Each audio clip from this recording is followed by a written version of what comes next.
Dans cette vidéo, nous allons vous montrer comment utiliser Généris 5+ pour étudier expérimentalement le mouvement rectiligne uniformément accéléré. Après avoir ouvert le programme, on clique sur Montage, choix du fichier, on choisit la vidéo, on change sa taille et on clique sur Traitement manuel. Pour suivre le mouvement de l'habit, nous aurons besoin d'un repère. On choisit son origine, puis on clique 2 fois sur l'axe des abscisses pour inverser son sens. Et on clique sur le bouton CTRL. On change simultanément la direction de cet axe.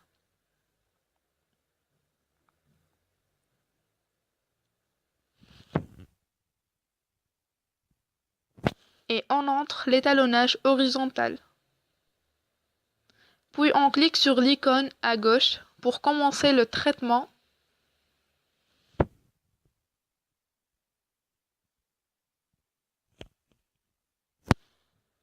Et on clique sur la bille à chaque fois qu'elle change de position.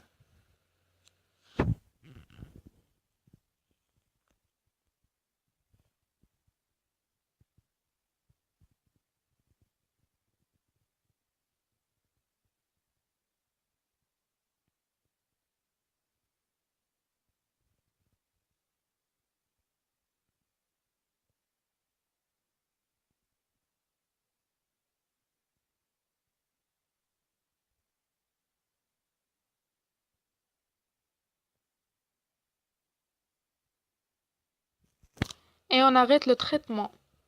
Puis on clique sur Graphique pour voir la courbe que nous avons obtenue. On peut changer la forme des points, ainsi que leur couleur et leur épaisseur.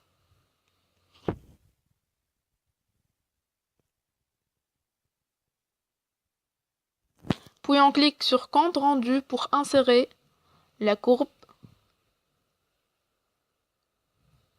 Et on peut la copier et la coller dans un autre document. Maintenant, nous allons tracer la courbe x en fonction de t au carré. Pour cela, nous allons définir une nouvelle grandeur, t au carré. Son unité est seconde à la puissance 2. Et on écrit sa formule. Par exemple, t1 au carré égale à t1 fois t1. Et on fait de même pour le reste des valeurs. Puis on clique sur Graphique et on change l'axe des abscisses. Et on obtient la courbe x en fonction de t au carré, qu'on peut aussi insérer dans Compte rendu si on veut l'utiliser plus tard.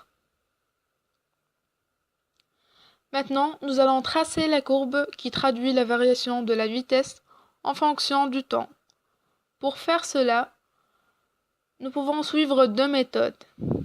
Soit on clique sur l'icône Traitement des données,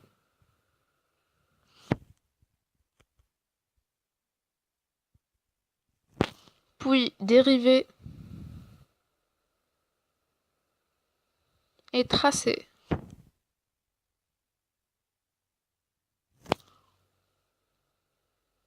Ou bien on définit une nouvelle grandeur V. On écrit son unité m fois s à la puissance moins 1.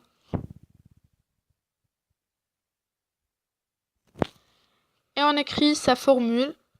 Par exemple, V2 égale à x3 moins x1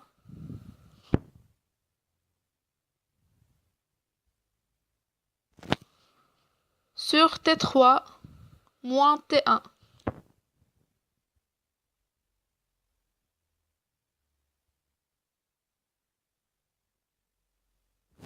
Et on fait de même pour le reste des valeurs. Puis on clique sur Graphique pour voir la courbe que nous avons obtenue.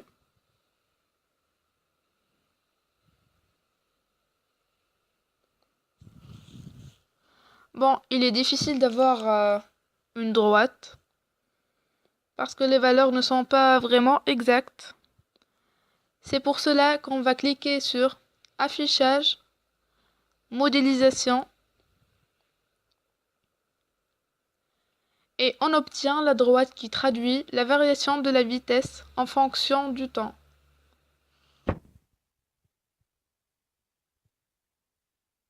Et on peut l'insérer bien sûr dans Compte rendu. Maintenant, nous allons définir une nouvelle grandeur v au carré.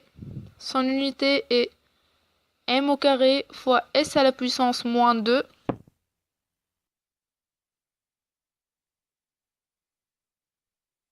Puis on écrit sa formule. Par exemple, v1 au carré égale à v1 fois v1. Et on fait de même pour le reste des valeurs. Puis on clique sur graphique pour voir le résultat.